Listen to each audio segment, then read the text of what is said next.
안녕하세요. 오늘도 영어 공부 5연공 기초영문법 제6강 수일치 수업을 시작하겠습니다. 수일치라는 건 수량을 일치시켜주는 걸 얘기하는데요. 수량은 두 가지로 분류를 합니다. 단수와 복수. 단수는 단일한 수를 뜻하는 하나를 의미하고 복수는 둘 이상의 수를 가리켜 우리가 복수라고 표현을 합니다. 그렇다면 수량을 나타낼 수 있는 단어는 무엇이 있을까요? 그림을 보시면 책이 나와 있죠. 책은 우리가 한 권인지 혹은 여러 권인지 표현을 할 수 있는 단어로 생각해 볼 수 있는데요. 그럼 책이라는 book이라는 영어 단어의 품사는 단어의 종류는 우리가 명사라고 얘기할 수 있겠습니다.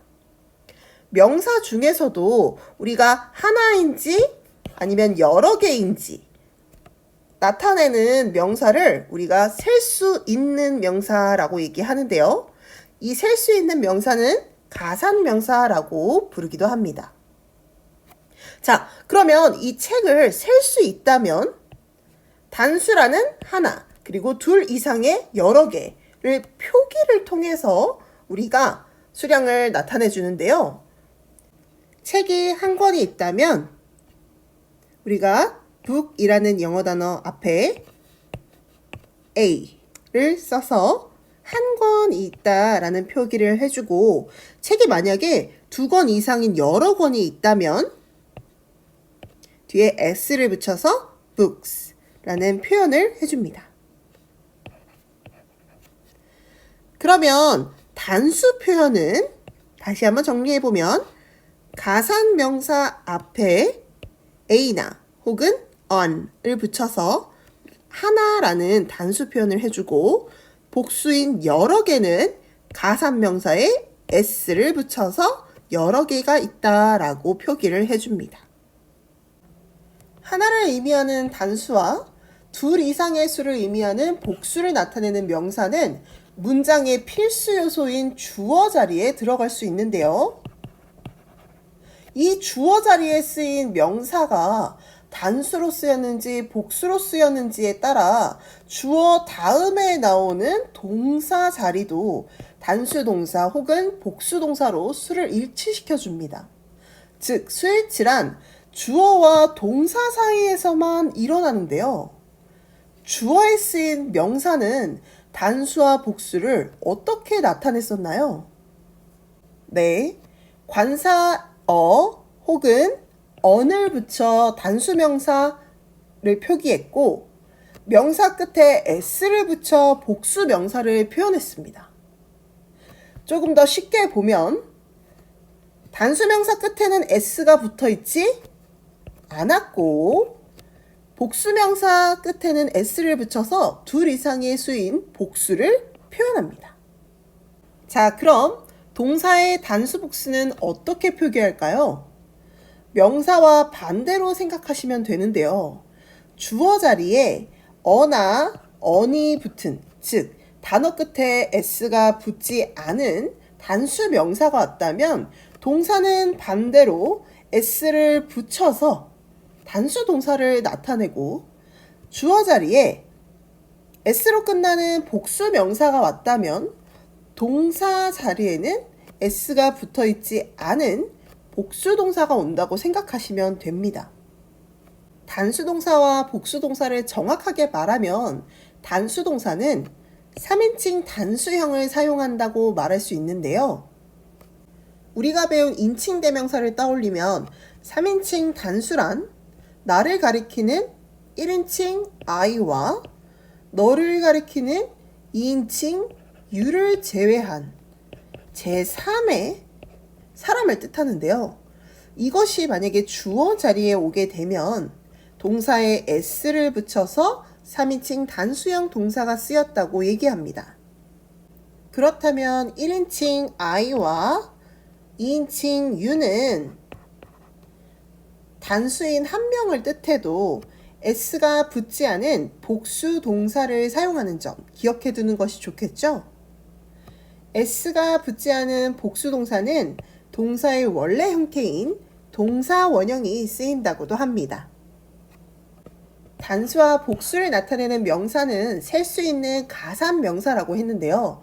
그럼 반대로 셀 수 없는 명사인 불가산 명사도 있습니다. 대표적으로 흐르는 액체라 셀 수 없는 water, 물이 있어요. 물은 셀 수 없지만 셀 수 있는 명사에 속하는 컵 혹은 유리잔의 glass를 사용하여 물이 한 잔이 있는지 혹은 여러 잔이 있는지 표현해 줍니다. 그렇다면 단수와 복수의 표현을 할 수 없는 이 불가산 명사가 주어 자리에 온다면 수일치를 어떻게 해줘야 할까요? 간단히 불가산 명사는 s로 끝나지 않는 명사이기 때문에 단수 명사처럼 보여 단수 명사로 취급한다 라고 기억하시면 되겠습니다. 그럼 주어 자리에 불가산 명사가 온다면 단수 명사처럼 생각하고 동사에 s를 붙인 3인칭 단수형을 쓸 수 있겠죠? 그럼 주어와 동사의 수일치는 항상 해야 할까요? 아닙니다. 동사가 현재형일 경우에만 수일치를 해주는데요. can과 같은 조동사나 ed로 끝나는 동사의 과거형에서는 수일치를 하지 않습니다. 단, 무엇이었다 라는 뜻을 가진 비동사의 과거형은 was와 were로 나뉘어서 주어 자리에 단수명사가 온다면 was를 쓰고 복수명사가 왔다면 were를 사용합니다. 인칭 대명사 중 1인칭인 I는 was와 2인칭인 you는 were과 함께 쓰인다는 점도 기억해 두세요. 자, 그럼 이제 수일치를 연습 문제를 통해서 한번 확인해 볼까요? 제시된 문장은 My parents pity him 이라는 문장입니다. 우리 parents는 부모님을 가리켜서 두 분이니까 s를 붙여서 표기를 합니다. 자, 그럼 나의 부모님 하고 우리가 맨 앞인 주어 자리에 명사 parents가 사용됐고 s가 붙은 복수 명사가 쓰였네요. 주어 다음에 나올 자리인 동사 자리가 빈칸으로 나와 있고 보기에 know라는 알다 혹은 알고 있다 라는 동사를 썼습니다. 그렇다면 주어와 동사 관계에서 우리가 잊지 않고 일어나는 수일치를 먼저 확인해 보면 복수명사가 쓰여서 s가 붙어 있기 때문에 동사에는 반대로 s가 붙어 있지 않은 know라는 동사 원형의 모형인 a를 넣어주시면 되겠습니다. 다음 연습 문제도 살펴볼게요. She always pitied Oline 이라는 문장인데요. 우리가 she는 인칭 대명사 수업에서 주어 자리에 쓰이는 주격이라고 얘기했습니다. 그래서 그녀는 이라는 뜻을 가지고 있죠. 그래서 주어 자리에 she라는 주격이 쓰였고요. 그리고 always 라는 단어가 쓰였는데요. always라는 단어는 항상이라는 뜻을 가졌습니다. 우리가 원래 주어 다음에는 동사를 써주어야 하는데 무엇이다 라고 해석되는 동사가 아닌 항상이라는 표현이 쓰였어요. 항상이라는 건 어떤 시간적인 때를 나타내거나 어떤 빈도수, 횟수를 나타내는 표현이 될 수 있겠죠. 그렇다면 이 항상이라는 단어는 동사가 아니고 우리가 문장에서 꼭 필요하지 않지만 추가 정보를 위해서 덧붙여 쓸 수 있는 수식어 역할을 하는 자리라고 볼 수 있겠는데요. always라는 단어는 우리가 부사라는 품사를 가지고 있습니다. 그래서 부사는 대표적으로 수식어 중에 하나였고요. 그렇다면 주어 뒤에 있어야 할 필수 요소인 동사는 그 다음으로 밀려났다 라고 볼 수도 있겠네요. 그리고 마지막 단어를 확인해 보니 온라인이라는 단어가 쓰였습니다. 온라인이라는 단어 또한 우리가 온라인으로 혹은 온라인에서 라는 표현으로 이 자체가 으로라는 뜻을 가지고 있는 부사예요. 그럼 역시나 부사는 대표적인 수식어라 했기 때문에 여기도 수식어 자리라고 볼 수 있겠습니다. 그렇다면 우리는 이제 빈칸이 꼭 있어야 할 동사 자리라는 걸 알았죠? 주어가 단수인 하나가 쓰였을 때 동사에 s를 붙이고 주어가 s가 붙은 복수명사일 때는 동사에 s를 뺀 원형을 써주는 걸 확인해 볼게요. 자, 그녀라는 것은 I도 아니고 U도 아닌 3인칭 단수였죠. 자, 그럼 단수 명사가 쓰였기 때문에 동사에 s가 붙은 shops를 넣어줄 수 있겠네요. She always shops online. 이 표현은요, 우리가 shop은 가게라는 뜻도 있지만 쇼핑하다 라는 표현도 있는데요. 그녀는 항상 온라인으로 쇼핑을 합니다 라는 표현으로 그녀는 항상 온라인 쇼핑을 합니다 라고 해석해 볼 수 있겠습니다. 마지막 연습 문제 한번 보겠습니다. Jane and I study English together. 자, 첫 번째 나와 있는 Jane이라는 것은 사람의 이름을 가리키는데요. 이 단어가 주어 자리에 온 명사일 줄 알았는데 뒤에 접속사인 and를 사용하여 주어를 두 개를 연결해주고 있습니다. 그래서 여기서는 주어가 하나 그리고 두 개, 총 두 개가 쓰였다고 볼 수 있겠네요. 자, 그러면 제인과 나는 이라는 명사 두 개가 쓰인 주어 자리 다음에 와야 할 동사 자리가 빈칸으로 남아있고 그 다음에 English, 영어라는 명사가 위치하고 있습니다.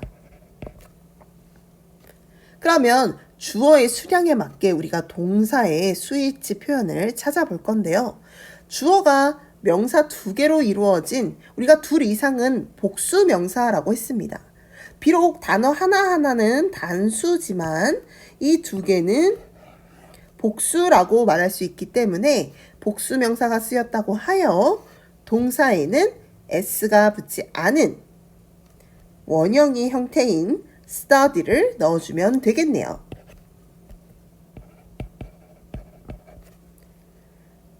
자, 그래서 우리가 Jane and I study English together. 제인과 나는 영어를 함께 공부합니다 라는 표현이죠. 여기서 잠깐 B번의 보기 형태를 보시면요. study라는 공부하다 라는 동사가 y로 끝나는데 이 y를 단수형인 s를 붙이려면 y가 ies라는 형태로 바뀌고 있습니다. 하지만 이건 항상 그렇지 않고요. 동사의 3인칭 단수형은 단어 자체가 i에요라는 모음과 y가 만났을 경우에는 바로 s만 붙여서 표기할 수 있고 그 외에 자음과 y로 끝나는 경우에는 try와 같이 y를 ies로 바꿔주는 형태로 바뀝니다. 그래서 우리가 y 앞에 어떤 단어가 자음이 위치하였는지 모음이 위치하였는지에 따라서 y 뒤에 바로 s를 붙이거나 아니면 y를 ies로 바꿔서 표기하거나 하기 때문에 이 점을 잘 기억해 두시는 게 좋겠네요. 자, 마지막으로 예문에 활용된 우리 어휘를 확인하고 마무리하겠습니다. 첫 번째 예문에서 부모라는 뜻의 parent가 나와 있고요. 부모님은 보통 두 분을 가리키기 때문에 parent에 s를 붙여서 복수명사로 주로 사용을 합니다. 그리고 동사 know라는 단어가 나왔는데 K는 묵음으로 know라는 n부터 발음을 하셔야 합니다. 그 다음으로 always라는 항상이라는 부사였는데요. 이 단어는 원래 자체가 s로 끝나지만 부사이기 때문에 수량의 표현이라고 볼 수는 없습니다. 그 점을 참고해서 외워주시고 그 다음에 shop, 우리가 가게라고 알고 있는 이 단어는 동사로 주로 쇼핑하다 라는 뜻도 많이 쓰이니 이 점도 기억해 주세요.